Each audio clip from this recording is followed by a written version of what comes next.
Hello friends, ನಮಸ್ಕಾರ. Welcome to expence diaries. ಇವತ್ತು ಈ ವಿಡಿಯೋದಲ್ಲಿ ಉತ್ತಮ ರಿಟರ್ನ್ಸ್ ಕೊಡುವಂತಹ ಬೆಸ್ಟ್ ಮ್ಯೂಚುವಲ್ ಫಂಡ್ನ ಸೆಲೆಕ್ಟ್ ಮಾಡೋದು ಹೇಗೆ ಅಂತ ತಿಳಿಸ್ಕೊಡ್ತಾ ಇದ್ದೀನಿ. ಅದಕ್ಕಿಂತ ಮುಂಚೆ ನೀವು ನಮ್ಮ ಚಾನಲ್ ಸಬ್ಸ್ಕ್ರೈಬ್ ಮಾಡ್ಕೊಂಡಿಲ್ಲ ಅಂದರೆ ಚಾನಲ್ ಸಬ್ಸ್ಕ್ರೈಬ್ ಮಾಡಿ, ಹಾಗೆ ಪಕ್ಕದಲ್ಲೇ ಕಾಣುವಂತಹ ಬೆಲ್ ಬಟನ್ ಪ್ರೆಸ್ ಮಾಡಿ. ನೀವು ಹೂಡಿಕೆ ಮಾಡಲಿಕ್ಕೆ ಒಂದು ಬೆಸ್ಟ್ ಮ್ಯೂಚುವಲ್ ಫಂಡ್ ಸೆಲೆಕ್ಟ್ ಮಾಡುವಾಗ ಯಾವೆಲ್ಲ ಅಂಶಗಳನ್ನು ಕನ್ಸಿಡರ್ ಮಾಡಬೇಕು ಅಂತ ನೋಡೋಣ. ಮೊದಲನೇದಾಗಿ ಗುರಿ ಅಥವಾ ಉದ್ದೇಶ. ನೀವು ಮ್ಯೂಚುವಲ್ ಫಂಡ್ನಲ್ಲಿ ಹೂಡಿಕೆ ಮಾಡೋಕ್ಕೂ ಮುಂಚೆ ನೀವು ಯಾವ ಉದ್ದೇಶಕ್ಕಾಗಿ ಹೂಡಿಕೆ ಮಾಡ್ತಾ ಇದ್ದೀರಾ ಅನ್ನೋದರ ಬಗ್ಗೆ ನಿಮಗೆ ಸ್ಪಷ್ಟವಾಗಿರಬೇಕು. ಯಾಕೆಂದರೆ ಸ್ಪಷ್ಟವಾದ ಗುರಿ ಇಲ್ಲದಿದ್ದರೆ ನಮ್ಮ ಇನ್ವೆಸ್ಟ್ಮೆಂಟ್ನಲ್ಲಿ ಸಣ್ಣ ಏರುಪೇರುಗಳಾದರೂ ಕೂಡ ನಾವು ಆ ಇನ್ವೆಸ್ಟ್ಮೆಂಟ್ನಿಂದ ಹೊರಬರುವ ಸಾಧ್ಯತೆ ಇರುತ್ತೆ. ನಿಮ್ಮ ಗೋಲ್ ಏನೇ ಆಗಿರಬಹುದು. ಉದಾಹರಣೆಗೆ ಶಾರ್ಟ್ ಟರ್ಮ್ ಗೋಲ್ ಆಗಿರುವಂತಹ ವಾಹನ ಖರೀದಿ, ಮನೆಯ ಡೌನ್ ಪೇಮೆಂಟ್, ಹಾಲಿಡೇ ಟ್ರಿಪ್ಗಾಗಿ, ಹಾಗೆಯೇ ಲಾಂಗ್ ಟರ್ಮ್ ಗೋಲ್ ಆಗಿರುವಂತಹ ರಿಟೈರ್ಮೆಂಟ್ ಸಮಯದಲ್ಲಿ ಹಣ ಸಿಗುವ ಹಾಗೆ, ಮಕ್ಕಳ ವಿದ್ಯಾಭ್ಯಾಸಕ್ಕಾಗಿ, ಹಾಗೆಯೇ ಇನ್ನು ಕೆಲವರು ತಮ್ಮಲ್ಲಿರುವ ಬಂಡವಾಳವನ್ನು ಹೆಚ್ಚಿಸಿಕೊಳ್ಳುವುದಕ್ಕಾಗಿ ಹೂಡಿಕೆ ಮಾಡುತ್ತಿರುತ್ತಾರೆ. ಎರಡನೇದಾಗಿ ರಿಸ್ಕ್. ನಮಗೆಲ್ಲರಿಗೂ ಗೊತ್ತಿರೋ ಹಾಗೆ ಮ್ಯೂಚುವಲ್ ಫಂಡ್ ಹೂಡಿಕೆಗಳು ಮಾರುಕಟ್ಟೆಯ ಅಪಾಯಗಳಿಗೆ ಬದ್ಧವಾಗಿರುತ್ತದೆ. ನಾವು ಯಾವುದೇ ಒಂದು ಮ್ಯೂಚುವಲ್ ಫಂಡ್ಗೆ ಇನ್ವೆಸ್ಟ್ ಮಾಡೋಕ್ಕೂ ಮುಂಚೆ ಆ ಇನ್ವೆಸ್ಟ್ಮೆಂಟ್ನಲ್ಲಿ ಮುಂದೆ ಬರಬಹುದಾದ ರಿಸ್ಕ್ನ ಬಗ್ಗೆ ನಾವು ತಿಳಿದುಕೊಂಡಿರಬೇಕು. ಹಾಗೆಯೇ ಎಷ್ಟು ರಿಸ್ಕನ್ನು ತೆಗೆದುಕೊಳ್ಳುವ ಸಾಮರ್ಥ್ಯ ಇದೆ ಅಂತ ನಿರ್ಧರಿಸಿರಬೇಕು. ನಮ್ಮ ಗೋಲ್ ಹಾಗೂ ರಿಸ್ಕನ್ನು ನಿರ್ಧರಿಸಿ ಆದ ಮೇಲೆ ಈ ರೀತಿಯಾಗಿ ಮ್ಯೂಚುವಲ್ ಫಂಡ್ನ ಆಯ್ಕೆ ಮಾಡ್ಬೋದು. ಇಕ್ವಿಟಿ ಮ್ಯೂಚುವಲ್ ಫಂಡ್ ನೋಡೋದಾದರೆ, ಈ ಫಂಡ್ನಲ್ಲಿ ಇನ್ವೆಸ್ಟ್ ಮಾಡಿದರೆ ಸ್ಟಾಕ್ ಮಾರ್ಕೆಟ್ನ ಏರಿಳಿತಕ್ಕೆ ಸರಿಯಾಗಿ ಇನ್ವೆಸ್ಟ್ಮೆಂಟ್ನಲ್ಲಿ ಕೂಡ ಫ್ಲಕ್ಚುಯೇಷನ್ ಆಗ್ತಾ ಇರುತ್ತೆ. ಆದರೆ ಈ ಮಾರ್ಕೆಟ್ ವಾಲಟಿಲಿಟಿ ಕೇವಲ ಶಾರ್ಟ್ ಟರ್ಮ್ನಲ್ಲಿ ಮಾತ್ರ ಇರುತ್ತೆ.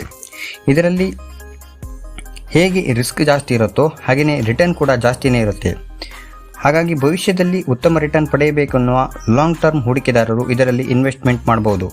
ನೆಕ್ಸ್ಟ್, ಡೆಟ್ ಮ್ಯೂಚುವಲ್ ಫಂಡ್ನಲ್ಲಿ ನೋಡೋದಾದರೆ, ಈ ಫಂಡ್ನಲ್ಲಿ ಜಾಸ್ತಿ ವಾಲಟಿಲಿಟಿ ಇರಲ್ಲ, ಸ್ಟೇಬಲ್ ಆಗಿರುತ್ತೆ.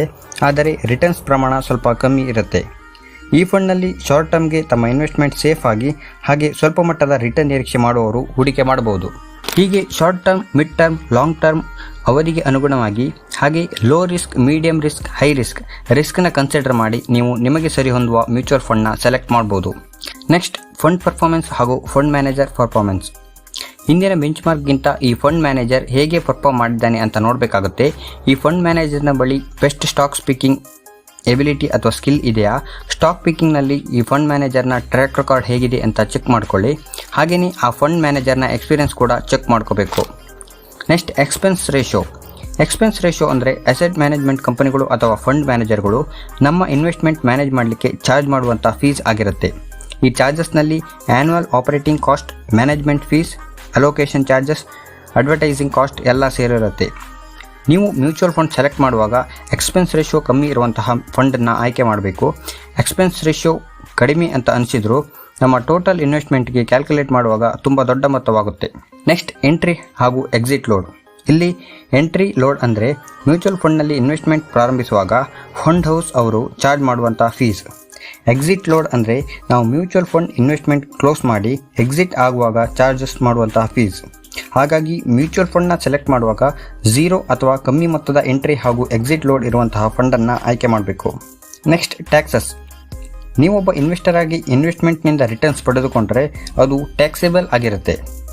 ನೀವು ಈಕ್ವಿಟಿ ಫಂಡ್ನಲ್ಲಿ 36 ತಿಂಗಳಿಗಿಂತ ಕಮ್ಮಿ ಅಂದರೆ 3 ವರ್ಷಕ್ಕಿಂತ ಕಮ್ಮಿ ಅವಧಿಗೆ ಹೂಡಿಕೆ ಮಾಡಿದರೆ ನಿಮಗೆ ಬಂದಿರುವ ರಿಟರ್ನ್ಸ್ ಮೇಲೆ 10-15% ಹೀಗೆ ಅವಧಿಗೆ ಅನುಗುಣವಾಗಿ ಟ್ಯಾಕ್ಸಸ್ನ ಕಟ್ಟಬೇಕಾಗುತ್ತೆ. ಈ ಟ್ಯಾಕ್ಸ್ ಬಗ್ಗೆ ಸಂಪೂರ್ಣವಾದ ಮಾಹಿತಿ ಬೇಕಿದ್ದರೆ ಗೂಗಲ್ನಲ್ಲಿ ಸರ್ಚ್ ಮಾಡಿ ತಿಳಿದುಕೊಳ್ಳಿ. ಯಾಕಂದರೆ ಇದರ ಬಗ್ಗೆ ಎಕ್ಸ್ಪ್ಲೇನ್ ಮಾಡ್ತಾ ಹೋದರೆ ವಿಡಿಯೋ ತುಂಬ ಲೆಂತಿ ಆಗುತ್ತೆ. Next, mutual fund scheme plans. Mutual ಫಂಡ್ನಲ್ಲಿ ಒಟ್ಟು 2 ಪ್ಲ್ಯಾನ್ಸ್ಗಳಿರುತ್ತೆ. ಒಂದು ಡೈರೆಕ್ಟ್ ಪ್ಲ್ಯಾನ್, ಇನ್ನೊಂದು ರೆಗ್ಯುಲರ್ ಪ್ಲ್ಯಾನ್. ಡೈರೆಕ್ಟ್ ಪ್ಲ್ಯಾನ್ನಲ್ಲಿ NAVನ ಕನ್ಸಿಡರ್ ಮಾಡಿ ಡೈರೆಕ್ಟಾಗಿ ನಿಮಗೆ ಎಷ್ಟು ಯೂನಿಟ್ಸ್ ಬೇಕು ಅಷ್ಟನ್ನು ಫಂಡ್ ಹೌಸ್ನಿಂದ ಬೈ ಮಾಡ್ಬೋದು. ಹೀಗೆ ನೀವು ಬೈ ಅಥವಾ ಇನ್ವೆಸ್ಟ್ ಮಾಡಿದರೆ ನಿಮಗೆ ಕಮಿಷನ್ ಎಕ್ಸ್ಪೆನ್ಸ್ ಪೇ ಮಾಡಲಿಕ್ಕೆ ಇರೋದಿಲ್ಲ.